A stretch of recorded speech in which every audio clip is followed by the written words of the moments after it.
Good morning, students. So today we will learn more about PowerPoint. Okay, so let's get started. First of all, we will learn how to use D for copy and paste. Means D for duplicate copy. Okay, it will not only save our time but make our task more easier. So students, here I'll be showing you a presentation. This is the presentation I have prepared for class 8 student, and from here only I'll show you a page, a slide where I have used D for duplicate. Okay, duplicate shortcut. So can you see this? So let's see how I have prepared. I have taken out a blank presentation, a blank slide.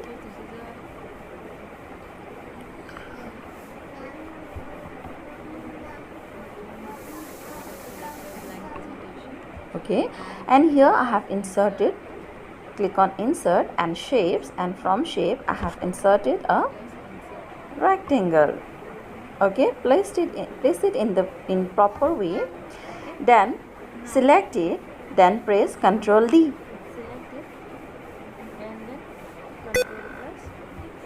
Okay, now adjust the place where you want to keep the second rectangle. Okay, now you do not have to worry, just keep on pressing Ctrl D.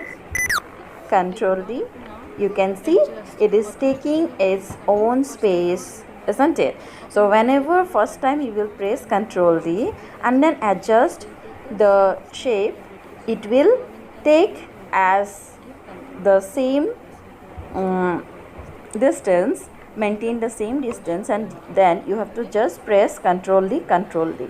Okay, so this has made our task so easier. We do not have to adjust, copy and paste, isn't it? So this is what about D, duplicate shortcut. Okay, so next is use of the grouping option. So again I am showing here the same page so that you understand, and let us go for a slideshow. Okay, so now see properly. Once I hit the enter button, two of the shapes coming together. One is the rectangle, another is the triangle. Again I'll hit the enter button.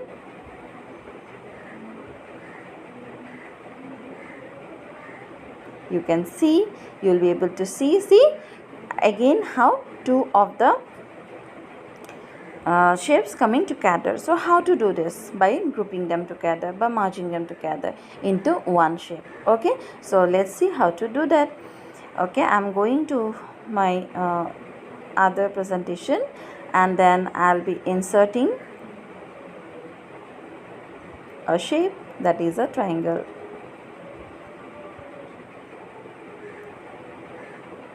Okay, and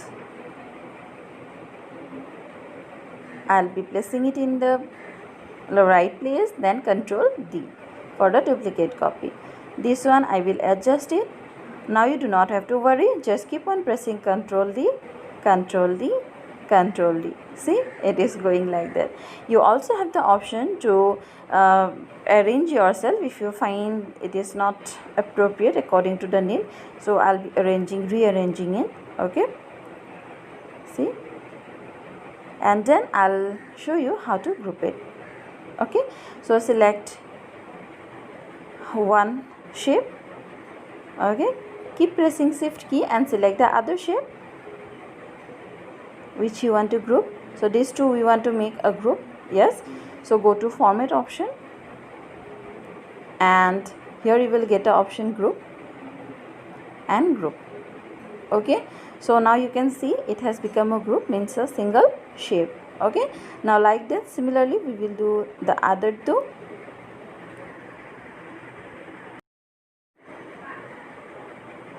Okay, done.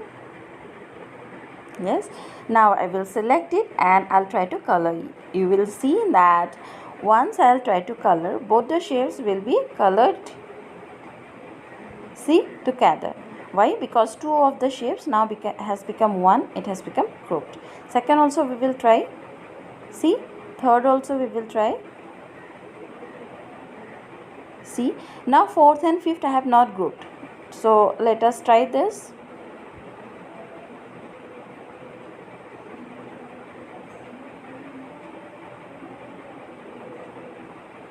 So you will see now that only one part, that is only the rectangle, is colored, and we have to again select the rectangle, triangle again and do it. So same task we are doing twice. So better to group it and save your time. Okay. Next, how to convert your PPT slide to a whiteboard.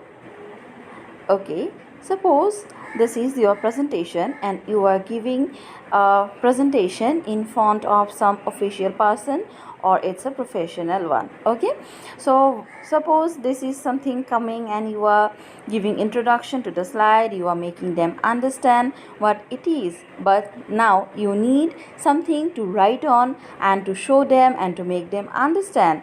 And then what you can do, you can simply press W key.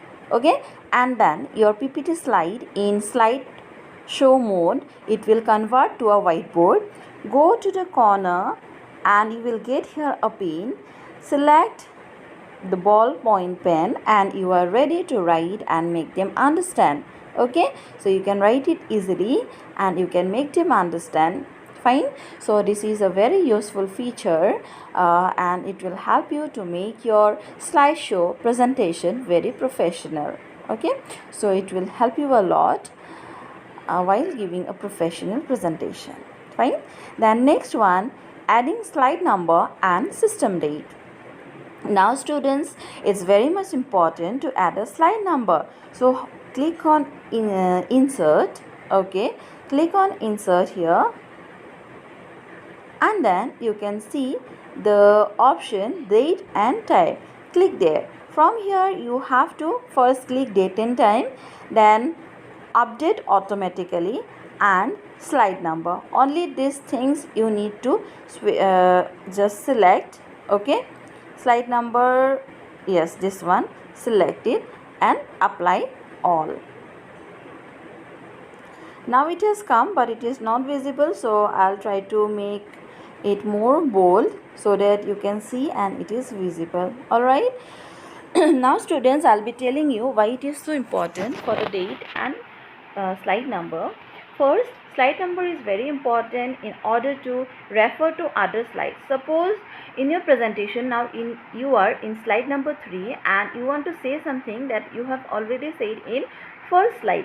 So you can refer like this, that as I told you or as I shown you in the slide number 1, it is so and so. Okay, so slide number is very much important if you are preparing a professional PPT. Then next, date and time is also necessary if you are preparing a professional PPT. It gives your PPT a professional look. All right. Now you can enter your date by date and page number by creating manually, means by adding a text box and write there. But what will happen, it will not update automatically. Means today you have suppose added date 8. Tomorrow if you will open the same presentation, you will see date 8 on it, isn't it? But in this process what will happen, it will take system date, means the date that is in the computer. So tomorrow also if you see, it will take the system date, that means tomorrow's date, and it will be always updated. Okay students, so again this is a very useful and very useful thing for a professional look, isn't it? So thank you. That's all for students. Hope you enjoyed.